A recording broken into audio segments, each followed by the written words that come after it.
ایک be be مسئلہ پوچھنے آئی، بڑا پریشان کر گئی۔ لوگوں نے کہا حضور بی بی، فرمانے لگے میں نے گھر کے اندر جگہ بنائی ہوئی تھی، ایک پردہ لٹکتا تھا، اس طرف میں بیٹھتا تھا، اس طرف اگر کوئی عورت مسئلہ پوچھنے آتی تو پردے کے اس پار بیٹھ کے وہ بات کرتی۔ تو میرے بیٹے نے مجھے آ کے بتایا کہ ایک بوڑھی عورت آئی ہے باہر مسئلہ پوچھنے، توجہ کرنا ذرا بات پر۔ فرماتے پردے کے پیچھے بٹھایا، میں بھی بیٹھ گیا تو بی بی آئی اور جچے تلے لفظوں میں فٹافٹ اس نے بات شروع کر دی۔ امام صاحب فرماتے بوڑھی تھی پر اس نے بات چھیڑی پردے کے پیچھے بیٹھ کے، تو بڑے جچے تلے دو تین جملوں میں کہنے لگی امام صاحب مسئلہ پوچھنا ہے۔ فرمایا پوچھو۔ کہتے میں بڑا تیار تھا اور میں اللہ نے بڑا علم سے انہیں نوازا تھا، کہتے میں پریشان کبھی نہیں ہوا تھا، لیکن یہ بی بی پریشان کر گئی۔ فرماتے ہیں میں نے کہا بی بی پوچھو۔ کہنے لگی حضور میں محنت کی کمائی سے روٹی کھاتی ہوں، چرخہ رکھا ہوا ہے، سوت کاٹ کے اس کی کمائی کھاتی ہوں، سارا دن مزدوری کرتی ہوں، کبھی کبھی کام رہ جاتا ہے تو 14ویں کے چاند کی روشنی میں چھت پہ بیٹھ جاتی ہوں تو چرخہ کاٹتی ہوں۔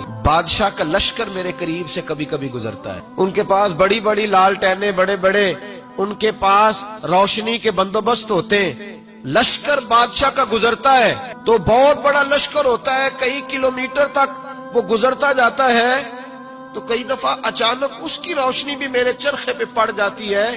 مسئلہ یہ پوچھنا ہے کہ اس روشنی میں جو میں سوت کاٹتی ہوں اس کی کمائی میرے لیے حلال ہے کہ حرام ہے؟ امام احمد بن حنبل فرماتے ہیں میں تڑپ کے رویا۔ بی بی تو کبھی کسی نے پوچھا ہی نہیں، اتنی باری